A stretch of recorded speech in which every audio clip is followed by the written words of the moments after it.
अस्सलाम वालेकुम, hello everyone, this is Syed Arif Hussain, Syed Arif and Naveed के यूट्यूब चैनल के एक नए व्लॉग के साथ हमने जो एक सीरीज़ स्टार्ट की हुई है रिगार्डिंग जापान, जो पर्टिकुलरली वीज़ाज़ या जॉब्स के हवाले से। तो इस वक्त एक इंतहाई अहम खबर जो ऑलरेडी आपके साथ शेयर हो चुकी है, और आपने हमारे चैनल के अगर प्रीवियस हमारे व्लॉग देखें, एक दो व्लॉग पहले, तो हमने इस पर बताया था कि जापान ने अलाउ कर दिया है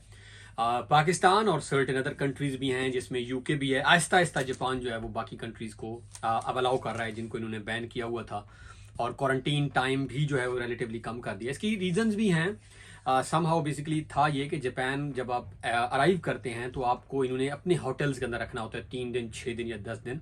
तो इनके पास पहले जो थी वो तकरीबन 2000 लोगों की टोटल जगह थी, लेकिन अब क्योंकि ओलंपिक्स एंड हुई है, बहुत सारे प्लेयर्स वापस चले गए अपने मुल्कों में, तो इनके पास होटल्स जो हैं वो काफ़ी ज़्यादा हो गए हैं तादाद में। आज मैं देख रहा था कि अब शायद पर डे जो है ये कुछ 3400 पैसेंजर्स को इनके पास कैपेसिटी हो गई है क्वारंटाइन करने की, अगर 3400 डेली आए। और ये बाय द एंड ऑफ अगस्त ये ट्राई कर रहे हैं कि ये 6100 का टारगेट अचीव करें, यानी 6100 बंदे पर डे। तो अब जो हमारे चैनल पे हमें क्वेश्चंस आए हैं उस वीडियो से, या हमारे इनबॉक्स में मैसेजेस आए हैं, वो ये था कि नंबर एक, डिफरेंट अदर कंट्रीज के जो लोग हैं वो हमसे सवाल कर रहे थे कि क्या इसी तरह का बैन जो बाकी कंट्रीज पर है उनके भी कोई चांसेस हैं। तो यस, अब लिफ्ट होने के चांसेस बन रहे हैं, और मुझे लग रहा है, जो कि एक्सपेक्टेड है, कि नेक्स्ट रिवीजन में जो बाकी कंट्रीज हैं वो भी शायद इस टाइम बैन लिस्ट में, मालदीव है, श्रीलंका है, बांग्लादेश, इंडिया है, वो हो जाएंगे।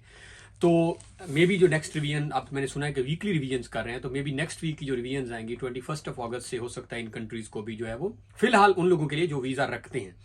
अब इंतहाई अहम सवाल जो हमारे चैनल पे बहुत ज़्यादा आ रहा है वो है कि नए वीज़ाज कब ओपन करेंगे, या जो जिन अब नए वीज़ा से दो तरह कैटेगरीज हैं। कुछ लोगों के पास सीओईज ऑलरेडी हैं, सीओई जो यहाँ पे certificate of eligibility to enter in Japan जो आपको चाहिए होता है, और कुछ लोग बिल्कुल न्यू हैं जो फ्रेश एप्लीकेंट्स हैं।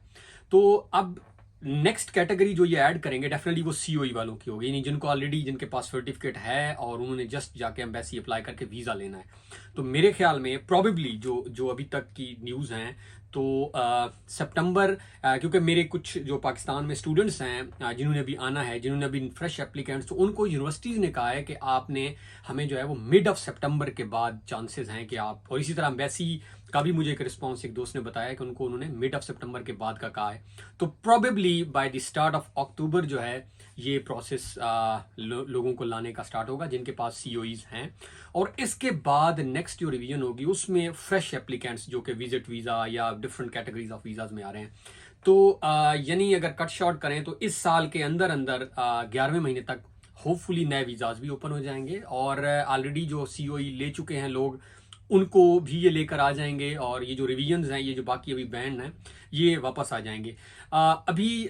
क्योंकि वैक्सीनेशन भी ये बहुत तेज़ी से कर रहे हैं, अराउंड आज मेरे ख्याल में कोई 36-37 अराउंड 40% फुली वैक्सीनेटेड हो चुके हैं, और इनका टारगेट है कि by the end of this year ये शायद अपने 70% जो इनकी मेन पॉपुलेशन में आता है, बाकी तो बच्चे हो जाते हैं, तो उसको ये अचीव कर लेंगे। तो हमारे साथ आप कनेक्टेड रहिएगा, हम आपके साथ डिटेल्स जो हैं वो इस तरह की शेयर करते रहेंगे, क्योंकि इसी तरह के कमेंट्स हमें नीचे आ रहे होते हैं, ज़्यादातर फ्रेश लोगों के आ रहे होते हैं। तो जो स्टूडेंट्स हैं उनके लिए अच्छी खबर है कि मैक्स्ट क्योंकि वर्क कर रहा है उनके साथ, तो मे बी उनको ये जल्दी निकाल लेंगे, क्योंकि यहाँ यूनिवर्सिटीज़ ने डिमांड की है। बस